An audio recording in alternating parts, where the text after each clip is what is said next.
Yo, yo, yo, yo, what's good, people? Welcome to another episode of Smoked Out Society. I'm your host, Havoc 3E. Sorry I'm a little bit late. Got caught up doing a couple of things, but y'all already know, man. Stop playing. You know what we here for. Last night was fucking epic. Last night went down in history, bro. Plain and simple. Last night went down in history, bro. Straight up and down. The Democrats drowned the Republicans yesterday. That blue wave came through and washed the fuck up on everybody, bro. Hands down, no ifs, ands, or buts, came in and gave it the business. And that's what it was, folks. Like, oh shit, okay, this is what we doing, and that's exactly what happened, yo. The shit was official tissue last night. It was a blue wave, everything. I'm about to roll up, smoke, and we're gonna watch some videos about it, bro. We're gonna see what's going on in the aftermath of last night's crushing blow to the Republicans. And trust me, it was a fucking crushing blow to them. They got rocked, jacked, and everything. No ifs, ands, or buts. They were destroyed last night. Sorry about that. Yeah, they were definitely fucking destroyed last night. So let me go ahead and get situated. I need to smoke something. You already know how I like to do. I like to go ahead and roll up and get situated while we go ahead and wait for some more people to come in. Your boy don't got to be to work till 4, so I'm about to be on with y'all for a little bit. Let's go ahead and let's make it happen, yo. We're about to have a good one, folks. We're going to talk about it. I'm going to roll up and we're going to see what's popping. Plain and simple. A good one, folks. That's what we're going to do. Move these keys. Boom, bow. Definitely going to be a good one today, folks. You know that for a fact. We ain't even got to stress the point. Today's definitely going to be a good one. Give me a second. Just trying to get organized here. Y'all know how this shit is. Trying to get organized. Here we go. Boom, boom, boom. Trying to get organized. Take my phone off so nobody call me and fuck my shit up. That's what's up.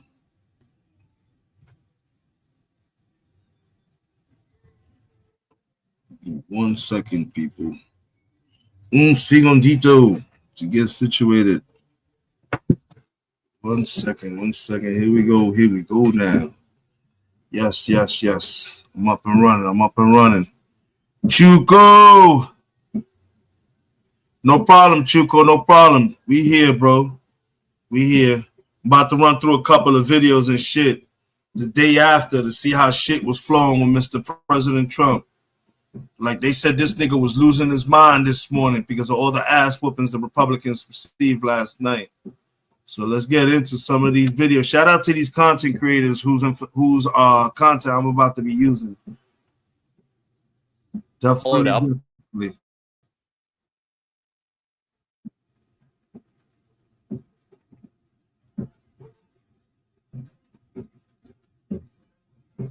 Donald Trump suffered the most brutal losses of his entire presidency yesterday, and he did so in the most humiliating fashion because it was loss after loss after loss after loss, only followed up with Donald Trump posting away furious on Truth Social and then melting down this morning. But as he rages, things only get worse for him, which is why his handlers had to rush him away from his morning meltdown and a complete embarrassment that we are going to get into. But before we do, if I could quickly ask you to leave a like on this video, and if you haven't already and you enjoy our channel, to hit that subscribe button because it goes a long way in supporting our work. Now, Donald Trump believes that he can intimidate his way out of this election loss, but Donald, it is already over, and Democrats are already hitting back against you. As Donald Trump lost his mind attacking Republicans this morning, do you know what Zohran Mamdani, the new mayor-elect of New York City, was doing? He was calling out ICE, and it's important before we get into how Trump was rushed away by his handlers.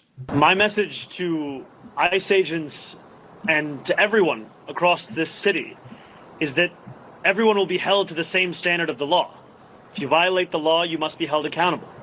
And there is sadly a sense that is growing across this country that certain people are allowed to violate that law, whether they be the president or whether they be the agents themselves.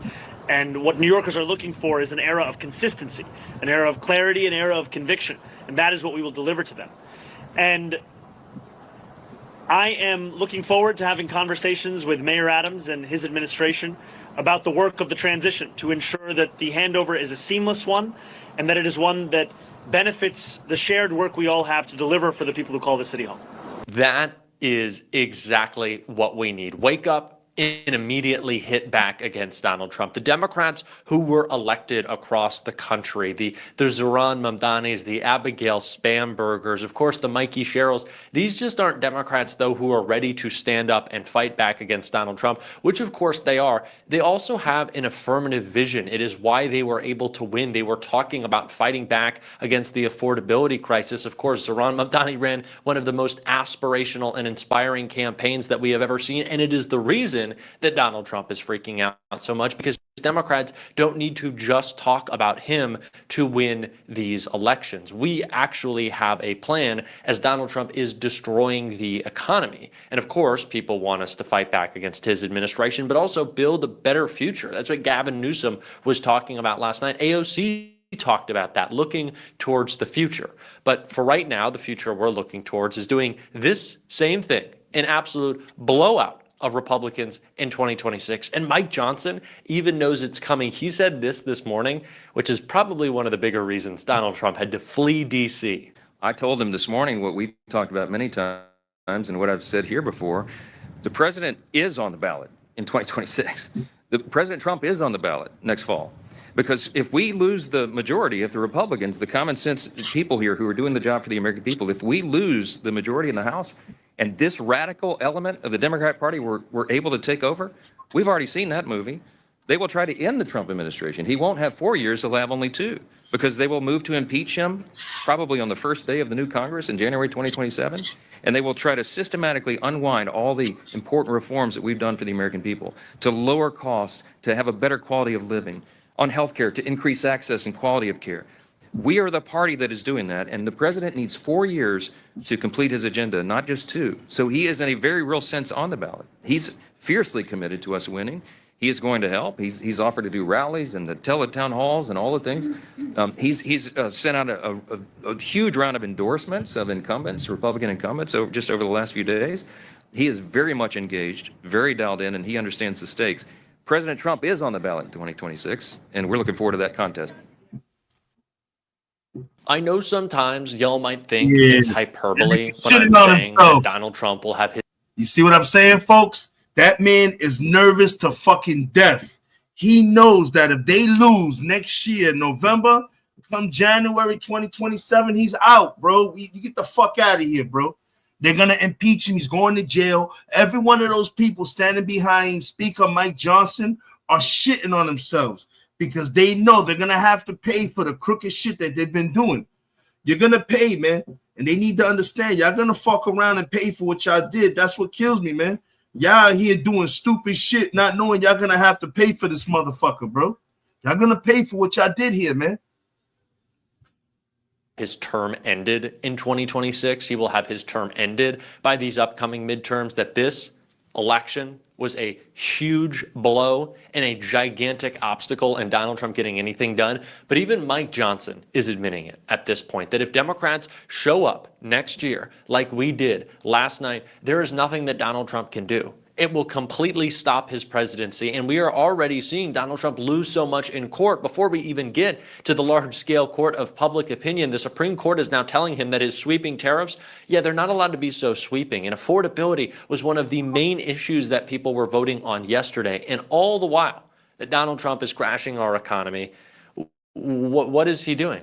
He's profiting billions off of his crypto shitcoin. He's building a ballroom now in Arch. People see it. And it is why he had to flee his angry meltdown this morning to go on a little trip to try to save himself, but it's not going to work. Carolyn Levitt posted on Twitter, Trump heads to Miami to tout economic agenda. What economic agenda is that he's touting? I also find it so funny that Donald Trump spent last night and this morning like freaking out on Twitter, saying we need voter reform, blow up the filibusters, Iran's a communist. Oh my God, people are going to be able to take the bus for free and afford their rent. What a crisis. Oh my God, Elon Musk isn't going to be able to become a trillionaire because billionaires are going to pay their fair share. Oh, what a crisis that this is. And Carolyn Levitt and handlers in the White House saw the meltdown of Trump. They saw him literally attacking MAGA Republicans this morning because he had a little breakfast with all the Senate Republicans and was just begging them, please end the shutdown. Please, it would just blow up the filibuster. I'm begging you. And it's so politically damaging. Like, they understand this, and they saw Donald Trump's meltdown. They saw him freaking out, and they said, all right, we got to get this guy in a teleprompter. And I don't know the economic achievements that Donald Trump is going to be talking about. This is probably going to be like a room full of billionaires, and Donald Trump will be like, we got your tax cuts. Everybody is starving, and I don't care, but tax cuts and yachts, and don't you love me? Donate to the ballroom. We love the ballroom. And that's going to be it. That's his economic agenda, is get the rich richer, and everyone else will suffer. Like, seriously, tell me what Donald Trump's actual economic agenda is. He told me we were going to lower prices. Opposite has happened. They're skyrocketing. Manufacturing jobs were supposed to come back. We've lost them en masse. We've lost 1 million jobs already. It hasn't been a year. I know it's felt like a decade, but it hasn't been a year. And Donald Trump is losing jobs left and right. That is this economy. It is terrible, especially for young people who are furious. I know that we saw a rightward shift from young people, but as I said on election night, and I think we all knew, people were going to wake up very quickly to what they voted for. And they have. ICE raids in communities of color is being harassed for simply existing. It's disgusting. Even Joe Rogan can see that. This economic crisis, even Vivek Ramaswamy, who I forgot even existed, was on Twitter last night saying Republicans need to focus on affordability. That's how we win. Focus on affordability, you're fucking in charge. How about do something, focus on it? It's not a messaging issue, Vivek. It's not a messaging issue, Mike Johnson. It's not a messaging issue, Carolyn Levitt. You people are in power, and you have again and again and again screwed over the working class of this country to hand out giant tax cuts to billionaires. You don't give a fuck and don't realize that we hate you. You've only been able to stay in power because you're drumming up these culture wars, but they're not working. Winsome Sears, the lunatic who was running for governor of Virginia, the Republican, every ad she had was, oh, trans people in a bathroom. Oh my God, trans people existing. Oh my God, a trans student in middle school wants to play sports with their friends. Fucking call the police. Ah! I keep forgetting. And that didn't work. It didn't work, and it's not going to. The transphobia, it's falling flat. So Democrats, seriously, don't buy into that bullshit. People want to talk about economic issues. We need populists like Zohran Mamdani, Bernie Sanders, AOC. We need to bring that message and talk about how we're getting fucked over by the billionaires who control everything and now control the media that we see. They're so afraid of us waking up and having a bit of class consciousness that they have to go out by Twitter, that they have to go out by TikTok. Larry Ellison, Elon Musk, you think those guys don't have a vested interest in us fighting culture wars instead of a class war? Larry Ellison is profiting more than anyone else off of data centers being built, which are skyrocketing your electric costs. That is the conversation we need to be having. That is the conversation Zohran Mamdani was having. That's why he won. And that's why this victory speech last night was so sweet. That's a whole So Donald fact. Trump, since I know you're watching, I have 4 words for you. Turn the volume up.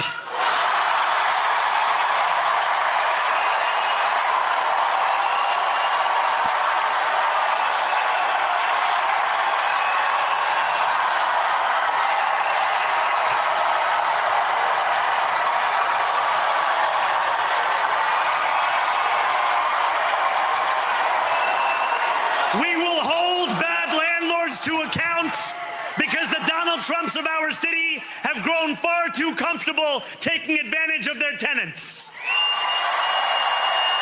We will put an end to the culture of corruption that has allowed billionaires like Trump to evade taxation and exploit tax breaks. We will stand alongside unions and expand labor protections because we know, just as Donald Trump does, that when when working people have ironclad rights, the bosses who seek to extort them become very small indeed. Eat that shit, New York nigga. will remain a city of immigrants, a city built by immigrants, powered by immigrants. And as of tonight, led by an immigrant.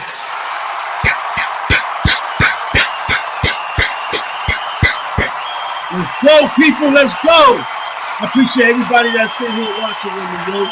Let's go, baby. The new era is being ushered in. So hear me, President Trump, when I say this. To get to any of us, you will have to get through all of us. What I'm talking about. When we enter City Hall in 58 days, expectations will be high. We will meet them. A great New Yorker once said that while you campaign in poetry, you govern in prose. If that must be true, let the prose we write still rhyme, and let us build a shining city for all. This is the messaging that we need, and not just the messaging. This is the action that we need. This is the action that we need. We can shift public opinion. So much of the pushback against Iran has been, how is he going to get this done? By changing people's minds. Exactly. Let's think politics is something bigger. Let's stop making our politics about, well, we have this little bit. We had a little bit. Let's protect it and try not to lose that much of it. Nah, fuck that. In little words, what he's basically saying, we got our foot on their necks and keep pushing down, crush these motherfuckers, bro. That's what we need to keep doing. Let's not stop now. That last night was just the beginning of what the Democrats are capable of doing, people. We need to keep coming out. We need to let Trump know that his regime is over. He ain't no fucking king. He don't run this country. The people do. This is our country. And I'll be damned if we let these motherfuckers come in and do what they doing, folks. We need to stick together, man. And last night was the beginning. That's it. Now we continue to do what we do. We build on last night. Trump, your time is coming. January 27 is right around the corner, pa. That'll be the last time you people will be in power. We're going to get you, man. We're going to get you. You just don't know it. We're going to get you, and you lost your war today against the tariffs, because now you got every one of those fucking judges telling you that you got to stop your bullshit with the tariffs. You getting out of fucking hand. It's a wrap, brokes. Tell you, man, we killing them right now. We are fucking killing them right now. And just for those that don't know, they just released a new map for California on how it's going to be redistricted. I want y'all to see this shit. This is crazy. We just straight collapsed all of California. We taking over, bro. It ain't no fucking game, bro. We not playing games no more. We take this shit out, man. So this is what the new California map's going to look like. Voters decide, and boy, did they. Here's your headline. The day after Election Day, a wave of blue in places like New Jersey, Virginia, New York City. Democrats dominating the first major election day since President Donald Trump returned to the White House. You know, one of the biggest wins of the night, of course, goes to Governor Gavin Newsom, who helped lead the Democrat response to redistricting efforts in Texas. Yes. Prop 50, where we live, we all know about it. It passed by voters. 63.8%, folks. I see that. 63.8% of the people in fucking California wanted the redistricting. They said that there was Republicans in the front line ready to get this shit done. Trump, your time is done, bro. California to try to That's why this morning you had to fucking be ushered out of your breakfast meeting, because you was getting a little too fucking mouthy with your Republican people in there. Come on, man. It's already been leaked, my man. They had to get you up out of there because you was getting a little out of fucking character. Californians send more Democrats to Congress in time for the midterm You elections. like this blunt? I'm bullshit. Right here behind me, 63.8%.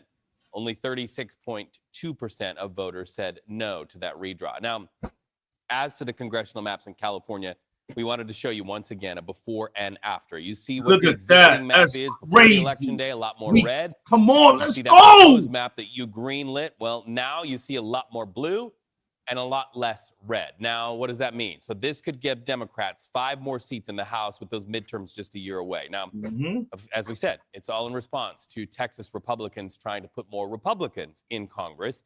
Governor Gavin Newsom spoke in Sacramento last night with a call to action for leaders in other states. The new shit for Texas. We need the state of Virginia. Second, people. I'm just gonna rewind real quick. We need the wifey to do back. Other states. Look at that shit.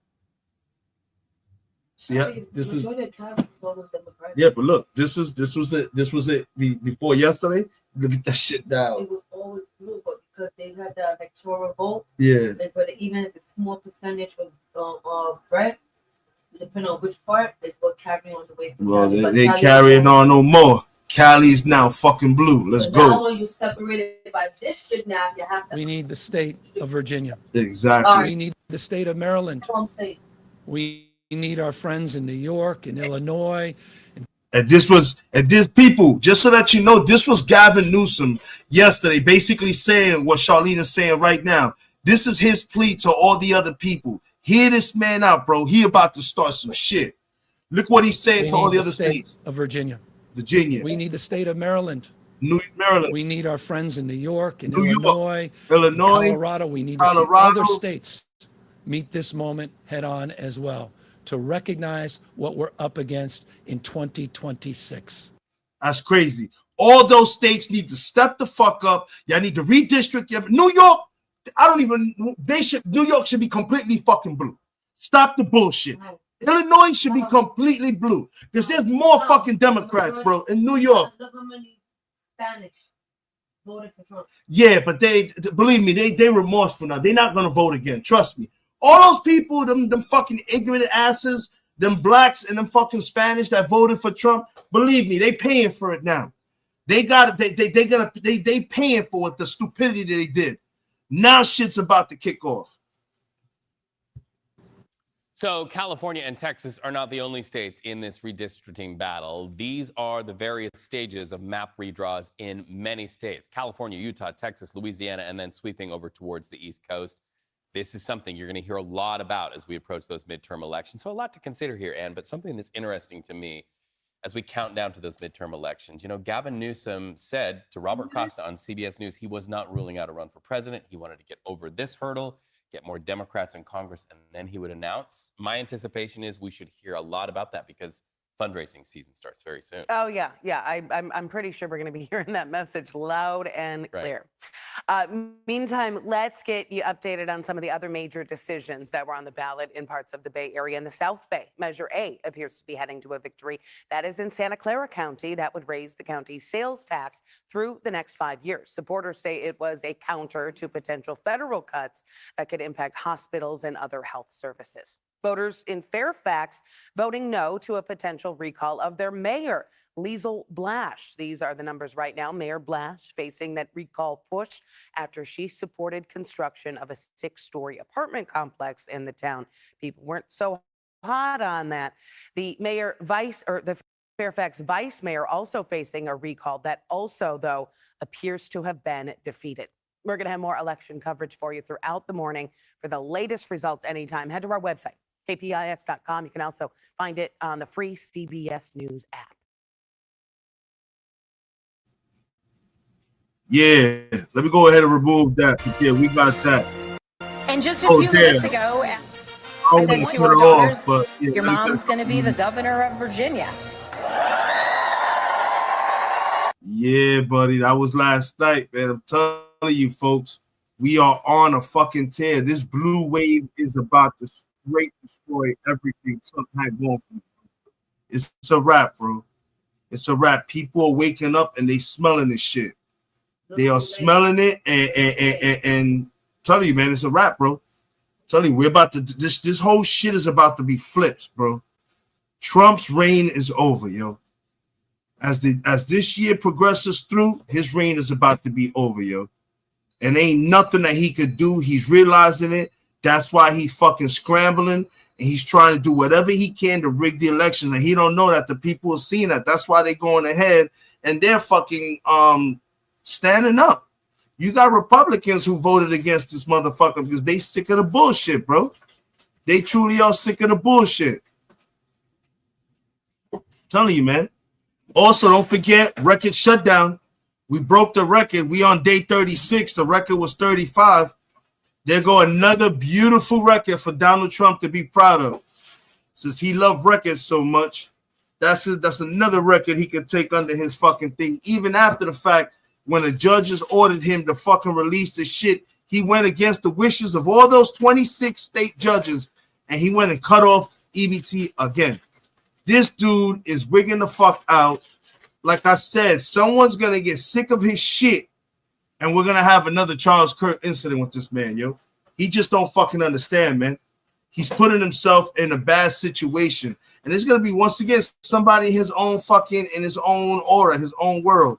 Because he's just doing stupid shit, man. Just doing stupid fucking shit. But we're going to go ahead and we're going to talk. Let's watch this video. This is how everybody talking about the epic blow-ups and everything and shit like that. This is definitely some good shit right here.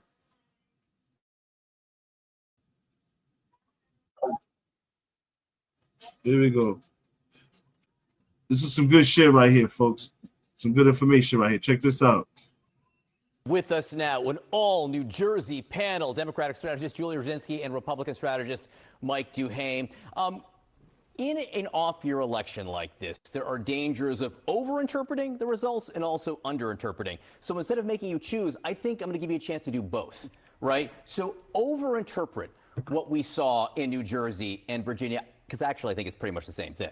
Yeah, I mean, look, the overinterpretation of this is that this is a permanent majority that Democrats will be able to keep. And what you saw, at least in New Jersey, I have to look at the numbers in Virginia, is there are cohorts of voters who came out very strongly for Mikey Sherrill, who are not necessarily Democratic voters anymore, and specifically the Latino community, which Democrats, I think, for many, many years used to take for granted. You cannot take that community for granted anymore. They performed for her last night. They did not perform for Kamala Harris last time. And Democrats better make sure that they deliver for that community in a real and meaningful way to keep that community in the tent. That's just one example of a community. An overinterpretation would be, you know, Democrats have Latinos back. We don't have Latinos. Right, but that's the concern. You could read this, and let me just show people you mean. Passaic County, which has got the largest population of Hispanics in the state. Passaic County, Mikey Sherrill won 57-42, so a 15-point spread in Passaic County. You're like, oh, you know, it's largely Hispanic. This is New Jersey. You would think that this would always be the case.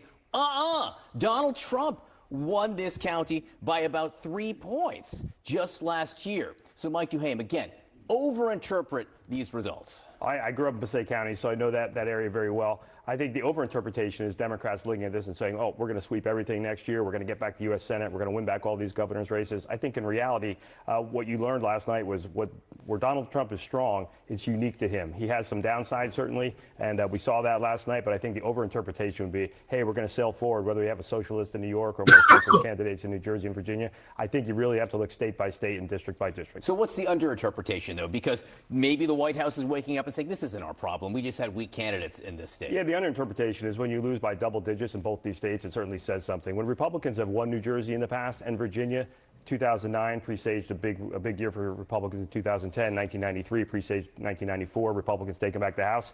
I mean, you cannot sugarcoat this. This was a blowout. And it wasn't just New Jersey and Virginia. Local races in Connecticut, statewide races in Georgia, county races in Pennsylvania. This was an epic blowout. This was a bloodbath for the Republican Pretty Party. much 100% across the board, or hundo P, as my 18-year-old boys would say. This was like a hundo P night for Democrats. So all the Sherrill people and people close to the Sherrill campaign last night, I kept on asking them, what's the lesson for Democrats going forward? And what they said is, look at the combination that we ran on. Yes, we ran against Donald Trump and we held him up because he's deeply unpopular in the state, but we kept on tying him to the economy and affordability. And when you do both, that puts Democrats in a better position. You know, look, they're probably going to take exception to this, but there's not much difference between the campaign, not the quality of the campaign, but the messaging that Zohran Mamdani ran here in New York, Mikey Sherrill ran in New Jersey. Abigail Spanberger ran in Virginia. All of it was tied to the issue of affordability. All of that was pointing out that Donald Trump made a whole lot of promises that got him elected last year that he's not kept. And I think what you saw was anger from the voters and saying, listen, Mr. President, we gave you a chance. You said you were going to lower prices. You said you were going to make our lives better. And the reality is we're struggling more than ever. And so that's the kind of message that I think you see both from somebody like Zohran Mamdani and Abigail Spanberger and Mikey Sherrill, who probably don't think they have much in common with each other. At least the two governors don't think they have much in common with the mayor of New York. But the reality is very much laser focused, as Mike pointed out, on the economy, on an affordability message. If I were the Republicans today, I would take very, very, very strong heed of that. And I would say we need to deliver quickly, because if we don't deliver, we control everything. And that's not going to bode well for us next year. I think Democrats now That's a the fact. centrist in New Jersey who That's why I know the ran Democrats on, are about to make bio the that power move, yo. stuck her squarely in the center of the electorate. She did not fall into the trap of going too far to the left on these progressive issues. And when you basically can stay in the center or center left as a Democrat in a blue state, you're going to win. If you get caricatured as a far left Democrat, you can lose even a blue state. But I think the Sherrill campaign did a very good job of keeping her centered, not going too far to the left, and letting Donald Trump essentially motivate both sides. But in New Jersey, there's a lot more Democrats than Republicans. 10 seconds each. We're a year minus 1 day for the midterms. If you're a Republican this morning, how nervous are you? I look at it and say, hey, get prepared to lose the House unless some crazy redistricting. We probably keep the Senate because of the map, but you should be worried. Flip it over. How excited should Democrats be? Democrats should be excited. Democrats now, especially if you're somebody like a Mikey Sherrill, Abigail Spanberger, certainly if you're Zohran Mamdani, you need to deliver quickly. I mean, people put their faith in you that you're going to make their quality of life better. You're going to make the economy better for them. You're going to make life affordable. You need to deliver quickly. And Democrats need to think about how that message communicates next year in House races. They need to paint Republicans as the people who are causing the pain, which they can because they control everything. Julie Rosinski, Mike Duhame, I've been in New Jersey for 2 days. I've heard a lifetime's worth of Bruce Springsteen. Oh. I need a break. Thank you Thanks, very bye. much for that. I'm going to bring in now Ken Martin, chairman of the Democratic National Committee. Good morning. Thank you for being here. Thank you, Audie. Thanks for having me. It's a great day to be a Democrat. Yes. Well, the pressure is on, though, for you in particular, because all of us can talk and interpret, but you actually have to put money behind your interpretations. So when you look at the moderates who won, and then you look at this big win in New York City for Democratic Socialists, how do you bridge that gap? Well, look, I mean, last night was really interesting, of course, and what it proved is what I've said all along in my time leading in Minnesota and now at the DNC, that we are a big tent coalition. There's no one way to be a Democrat, right? We win through addition, not subtraction. We win by bringing in new voices with new ideas, right? But as much as people want to focus on the differences within the Democratic Party, of course, we have conservative Democrats, centrists, progressives, and leftists. The reality is there was a lot that all of these candidates had in common last night, right? There was a through line, and the through line is that all three candidates, Zohran Mamdani, Abigail Spanberger, and Mikey Sherrill, were on kitchen table issues, not on gilded ballrooms. They were focused on affordability. How do you actually bring down the cost of goods? How do you actually bring down the cost of people's mortgage and rent, and the cost of child care, and on, all the things that are creating anxiety within the American people who are just want a champion, want someone to focus on their economic future. And that's what Democrats did. I also think the wrong lesson last night, I know there was anti-Trump sentiment in this country, but it really takes away from the fact that the other thing all three of those candidates had in common is they ran for something. They ran on a positive agenda of how they would actually make a difference in people's lives. And so, Ken Martin, look, I want to jump in here because also you have people, maybe it's David Hogg, maybe it's Stacey Abrams. There are going to be people out there who are going to put their chips on certain kinds of candidates. And are you, as AOC said at the top of this show, denying the future by not embracing some of these candidates farther left? The idea of the DNC not embracing candidates in the Democratic Party is just inaccurate. As I just mentioned, the way I led in Minnesota is through a big tent approach. There's no one way or one stripe of being a Democrat, right? We are a coalition party, and that means you win through addition, not subtraction. That means we welcome all candidates that run. It's not up to me to put my finger on the scale and decide which candidates we will support. That's up to the primary voters, which is why, by the way, I endorsed Zoran Mamdani the night that he won and was proud to support him. Unlike other Democratic leaders, I will tell you this, we are actually building a big tent. We understand that in this country, we need different types of Democrats to win in different spaces. And all of them bring different ideas. But no one should confuse unanimity with unity in this party. And what do I mean by that? Of course, we're in this big tent coalition. We're going to have a difference of ideas and opinions on how to accomplish things. But what we share in terms of unity is that we all have the same goals. Our goals are to lower healthcare costs and to make sure people. Welcome back to those on Facebook. I don't know what was going on. There was an issue with the Facebook connection. You guys were just reconnected to the stream, so I apologize to those watching on Facebook. I want to jump in here just because I want to have time to ask you about Prop 50 in California. I just want to play for you a little bit what Governor Newsom had to say in explaining that victory. Prop 50 is not about drawing lines on a map. It is about holding the line to what makes us who we are. Donald Trump is nothing more than weakness masquerading as strength. Why else do you need to make that's a whole fact in the middle of the midterm redistricting unless you're weak? This turned out to be quite a boon for California Democrats. They were able to raise a ton of money off of this issue. And then you had Newsom coming out, kind of giving us 2028 vibes in his speech. So I want to know from you, do you think blue states, so to speak, need to get in on this, get into this conversation about redistricting? Are we looking at an escalating redistricting war? Well, certainly, as we've said, what happened in California was the counterpunch to Texas and Greg Abbott bending the knee to Donald Trump. And so now we've leveled the playing field. And now it's up to Republicans. If they continue with this nonsense and continue going down this road, the Democrats are going to follow. Unconstitutionally redistrict in Republican-controlled states, we're going to meet them state by state. They That's wanted what I'm talking about. They created this fight, right? And we're going to meet them. This is not your grandfather's Democratic Party where we're going to play with one hand behind our back. We are actually fighting back. I'm proud of Governor Newsom and Californians for sending a message.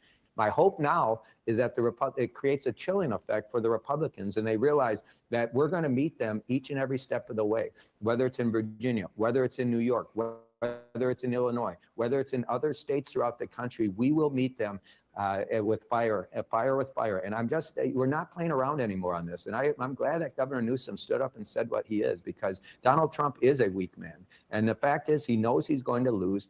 Last night is a clear example of that. And the only way they can win in 2026 is rigging the maps and changing the rules midstream. And we're not going to allow them to do. Boom. Well fucking said.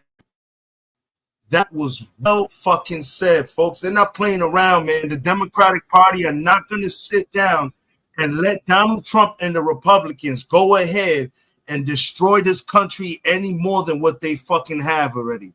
And this shit is crazy, bro. Dead ass serious. It's ridiculous. It has to stop, man. Straight up and down, it has to stop. This shit is crazy, bro. It's just to see how these Republicans, these people that are following Trump are fucking having meltdowns, bro.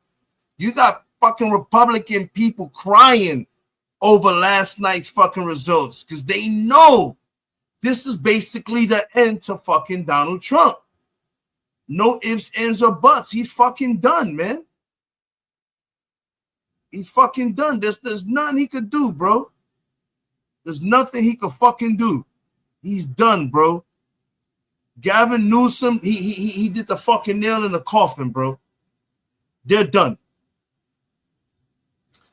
Right now, they're scrambling. They're scrambling.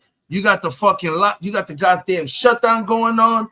The more that this shutdown lasts, the more Trump is gonna look really, really, really fucking bad. It's looking really bad for him. When Republicans are standing up and voting Democratic, come on, man. What else needs to be said? What else needs to be said, people? We're not fucking around no more, man. People are standing up. We have kids, man. We don't want our kids living in a world of fucking idiocy and craziness, man. This is prayer lunacy, man. This man went ahead after the courts told him to do what to do. He went ahead and took it upon himself and cut shit off again, bro. He's asking for some stupid shit to happen to him, bro. That's the way I feel. I feel like he's purposely doing shit because he wants something to go down, bro. And that's the only thing I can fucking think of, bro.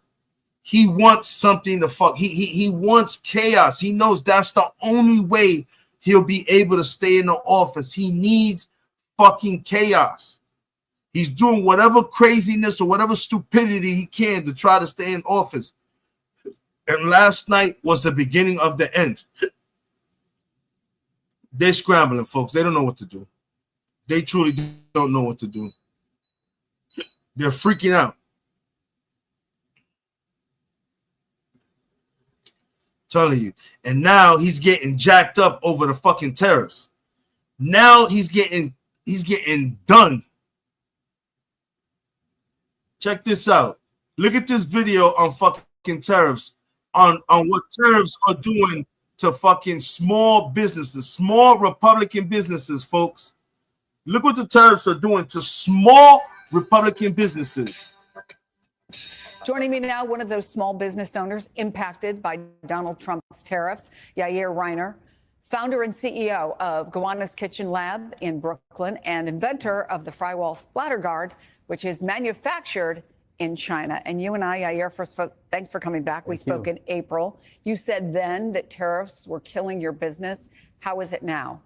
So I would say that it has been a success. If the point was to pick my pocket as a small business owner, the tariffs have basically been a tax that has taken tens of thousands of dollars out of my family's budget that would otherwise. I hear this, right? This is a Republican business owner that's basically saying the nigga is losing his rabbit ass fucking mind. Tens and thousands of dollars he's lost since this tariffs. Otherwise go towards paying the mortgage and paying for my kids' education. So it's been a tough year. I would say the tariffs have been a success if the point was to raise prices on my consumers. I would say the tariffs have been a success if the point was to diminish my business. Having to raise my prices has cost me about 30% of my sales. And it's also really hurt me in terms of trying to develop new products. When we spoke last time, I was in the midst of trying to decide whether to make my new product in Taiwan or in China. I thought, well, Chinese tariffs are bouncing between 50% and 150%, and Taiwan is at 10%. Let me go with Taiwan, especially because they, unlike China, are supposedly a quasi ally of ours. Mm-hmm. Well, 6 months later, it turns out I've made the wrong decision because Taiwan, our quasi-ally, the tariffs are 20%, and China, for my product, is 10%. Somehow, all this trade war, China looks like a favored nation compared to our allies. So if you'll stand by, I have the California Attorney Rob Bonta. His state has a separate case against the Trump administration's tariffs. It's good to have you back. I don't know if you had a chance to listen to Yair. He was here in April. He told us it was bad for his business. Now he's talking about the tens of thousands of dollars, the extra money that it's costing his consumers. You were inside the courtroom today. Give us a sense of what you heard that might be useful to small business owners like Yair. Well, let me first say I'm sad for our businesses that are being victimized by the president's unlawfulness. They deserve better. And it makes me angry that he's taking unlawful actions, hurting our businesses who are just trying to get by, make a living. It's hurting their workers. It's hurting consumers, everyday people, families. It's hurting everybody. And it's unlawful.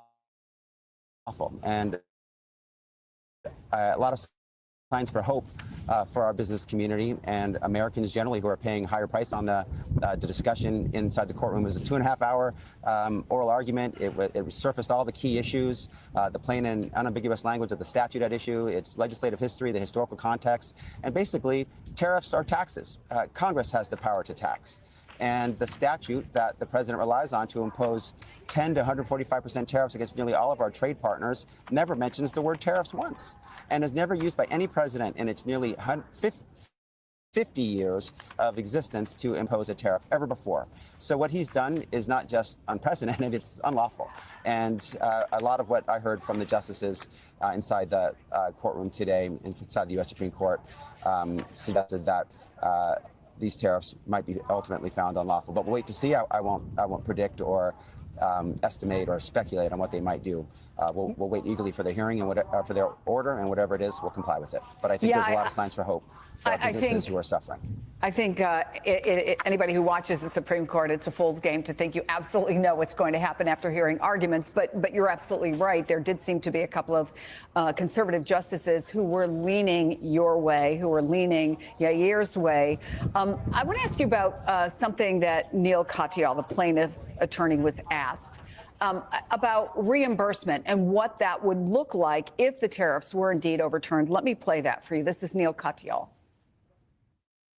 There's a whole specialized body of trade law, and it's in 19 U.S.C. 1514 outlines all these administrative procedures. It's a very complicated thing. There's got to be an administrative protest. There was a harbor management case earlier that this court was involved with in the United States Shoe, in which, the refund process took a long time. There were any number of claims and equitable relief. So a mess. So it's difficult, absolutely.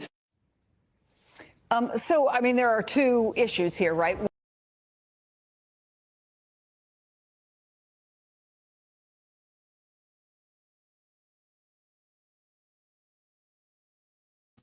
Sorry about that. Pure fucking lunacy. Did y'all hear that? You got fucking judges talking about this shit is a pure fucking mess. Just mass fucking chaos. The shit is just fucking ridiculous, bro. This shit is wild, bro. Well, apparently right now the AP is streaming and they're saying that there is a protest against Trump in Washington amassing right now as we speak live. And oh shit. Yep. There's a protest. They walking down Washington. This shit is crazy, bro. This shit is wild, bro.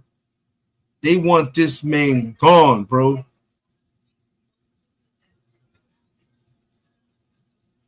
This shit is this shit is wild, bro. This shit is wild, bro. It just the blowback from this is crazy.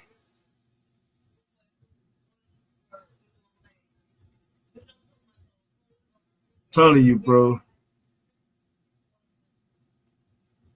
Shit is wild. You got fucking AOC talking smack, bro. Check this shit out. This is AOC yesterday. Production, Alexandra Ocasio-Cortez. Thank you so much for joining us tonight. I want to begin. We're getting all of these results in from, of course, New Jersey, Virginia. It appears to be a huge night for Democrats. What is the national story to you? I think what this night is starting and shaping up to represent is that Americans everywhere are not going to be scared. We will not be intimidated by an administration that is violating the rights and making life hard and unaffordable for every single American in this country. And we will send in a wave of Democrats that not bow to this administration, but stand up to this administration. And doing so in the interest of working families, in the interest to make life affordable, housing affordable, and to stand for the civil rights of all.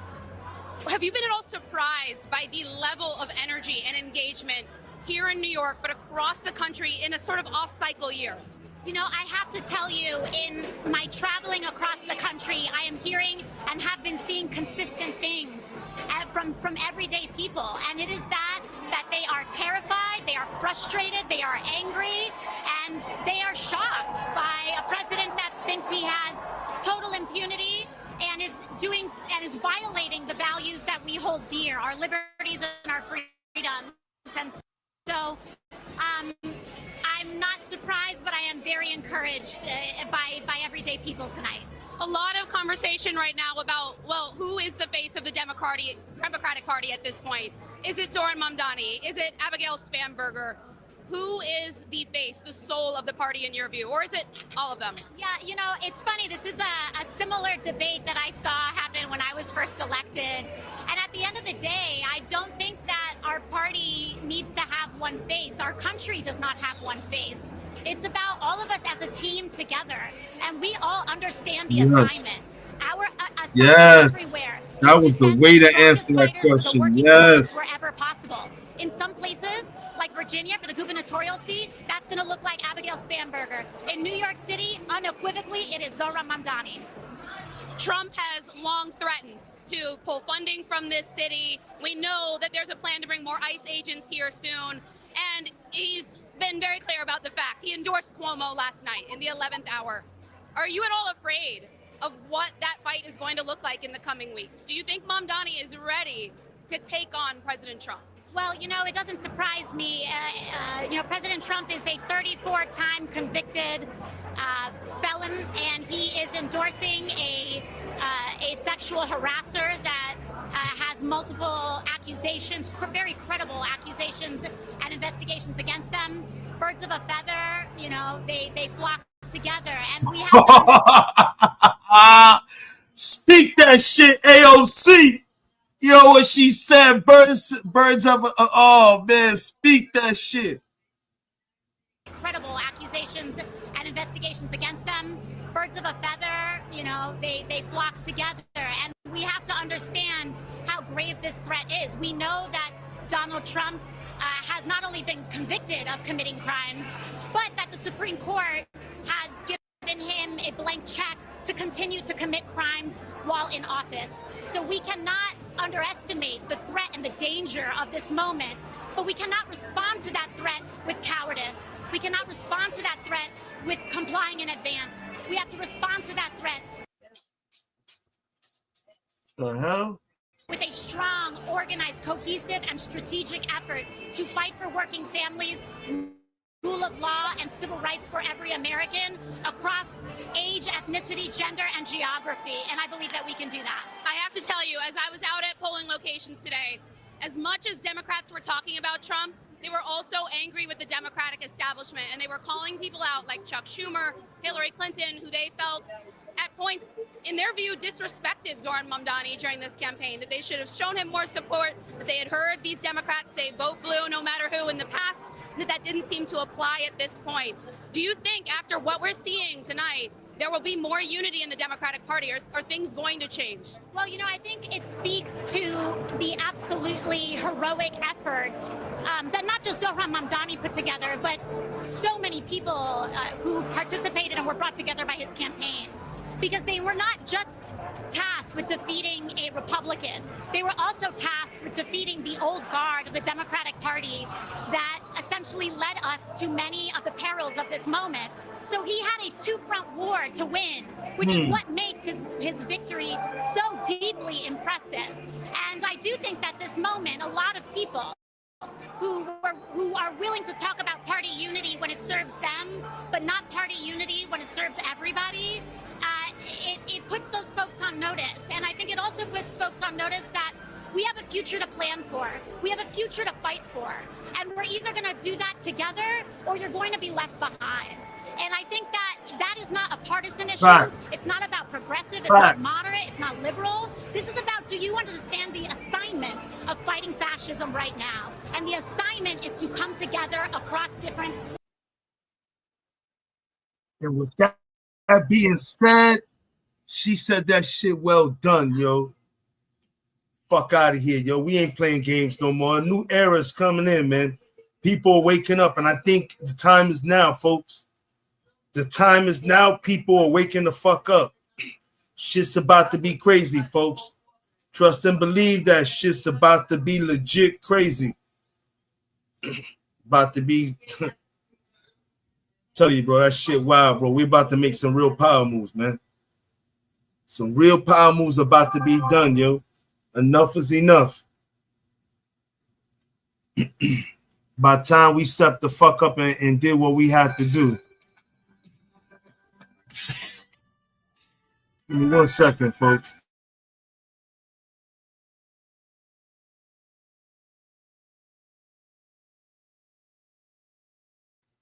Sorry about that.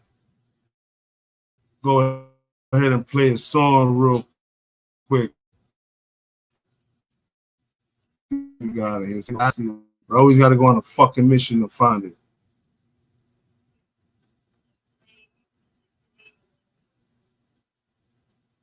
Fuck. Give me a second, folks. Now you go try to slander my name without whole fact. Nobody ever heard that shit where I'm known at. You gonna have to move away from where you're home at. I'm known to split dome with the chrome like nigga, hold that word, nigga. Word to Big Burger. My ink Ja Rule when this here's a murder. I done seen shit you niggas ain't never heard of.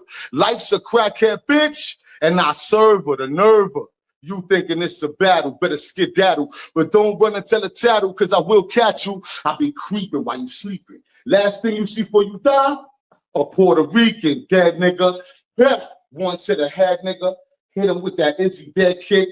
I got a check, nigga. Fuck you expect. Boricua on the set, nigga. Puerto Rock, inspect the deck. Is how I rep, nigga, like, so, like I represent the Woo. And you doodle. You about as tough as Winnie the Pooh. I do voodoo, elect by Shango and the crew. Gonna sprays leave you laid like Honolulu. And that's a whole fact. Snuff you where your head at. Smack you with the gap. When you wake up, don't forget that. The Mac, jet black, go black, push your head back. Leave you on the side of the road like a dead cat, pussy. You even rhyme like a bitch too. All high pitched like a faggot ass bitch too. I wouldn't be surprised if it was wrong for me to hit you. 99 problems, but this bitch, no issue. I hold pistols, shotguns, SKs, and roll with LKs whose guns blaze. My guns craze with gun sprays. You just rap with your dumb ways. But let's go back to prison real quick. Those were some fun days. See, I was 018-1564, upstate New York, chopping like a chainsaw. Rock police jaw had them laying on that great floor. They beat the shit out of me, took my tooth, and left my brain sore. So next time your ass want to kick some war raps, remember Latin Pain, Insane, and been through all that. And all you other rappers out there, it's best you fall back and brother be low retardation, bore rat, stupid. I get props like Joe Rogan. You beat me? The fuck is you smoking? I'm nice with the bars, the schemes, and the joking. You just a little fish. Go back to the ocean. It's Rico Squad. Hardest in the whole yard. Razor sharp bars, you rappers get your soul scarred. Latin Pain flow insane. Y'all niggas know that. Boricua on the set. And that's a whole fact. Time.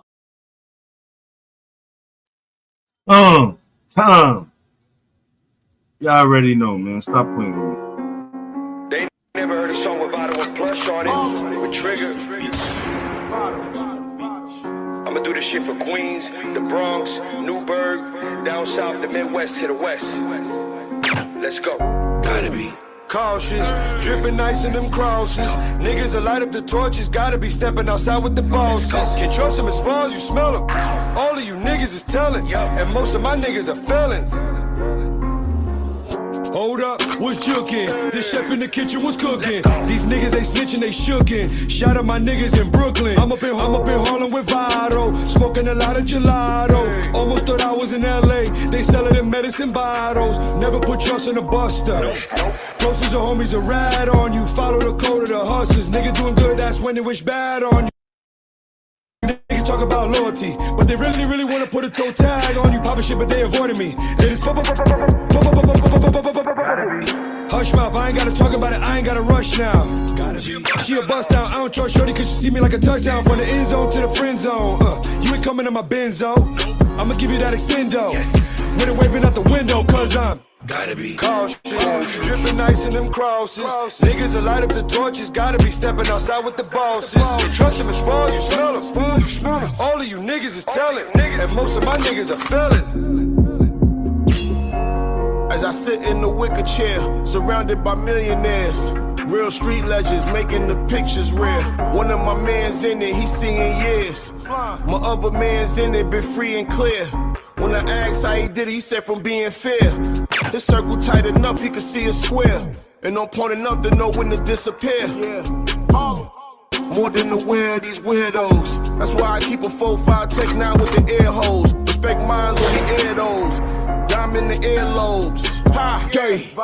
You trippin' dog, I'm a big stepper. Roll the dice in a Harlem night like Sugar Ray, I make a quick better.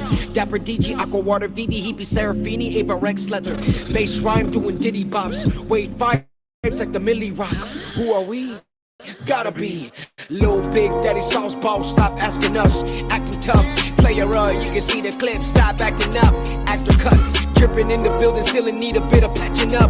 Wrap it up, faking the funk, I can smell it. The wicked is witty, they living it hellish. I really be with it, like living together. My circle ain't flipping like heads or whatever. It's all in the pink with the teller. You telling the lies, I don't buy them. The way you can sell it. Yuri, Benzito, my chariot, whiter than heaven. Yeah. If I see that Benzito, them angels will carry it. Gotta be cautious, dripping ice in them crosses. Niggas will light up the torches, gotta be stepping outside with the bosses. Can't trust them as far as you smell them. All of you niggas is telling, and most of my niggas are felons.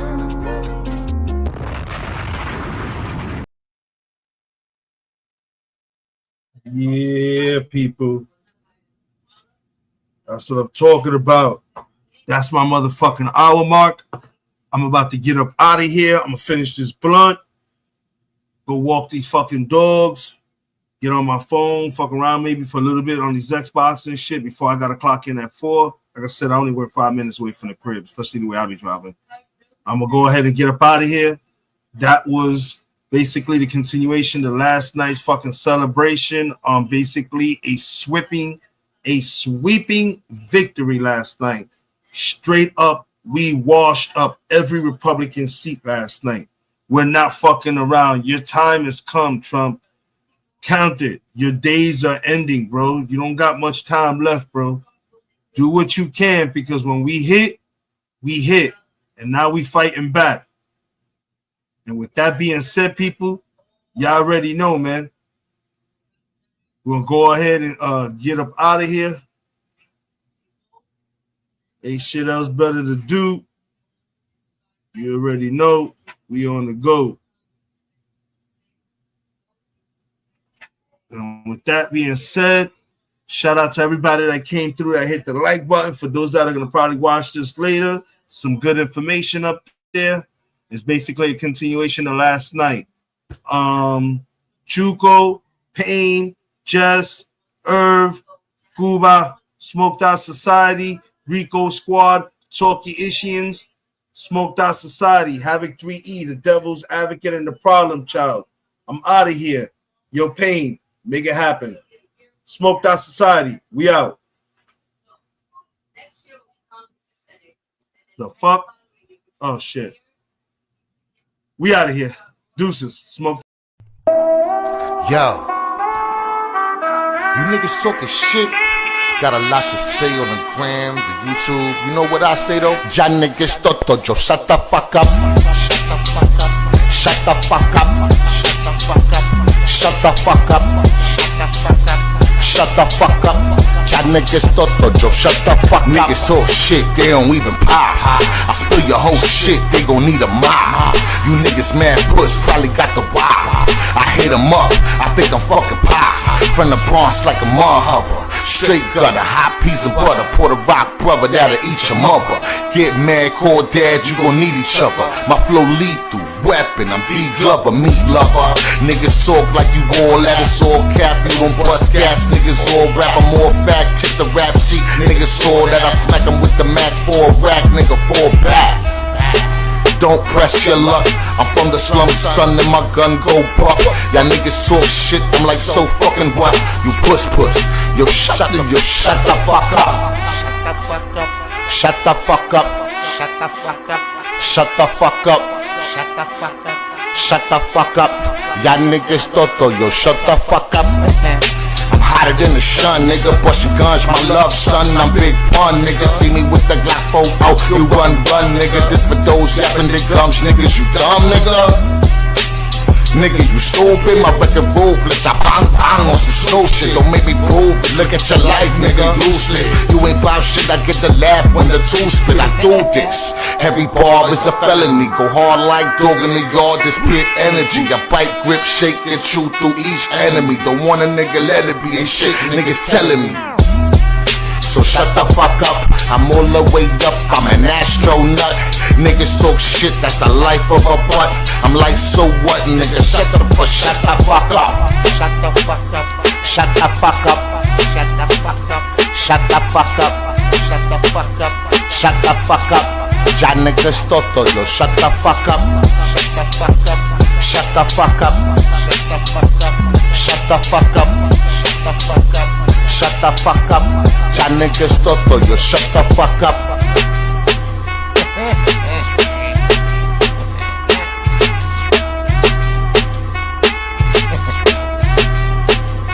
Shut the fuck up.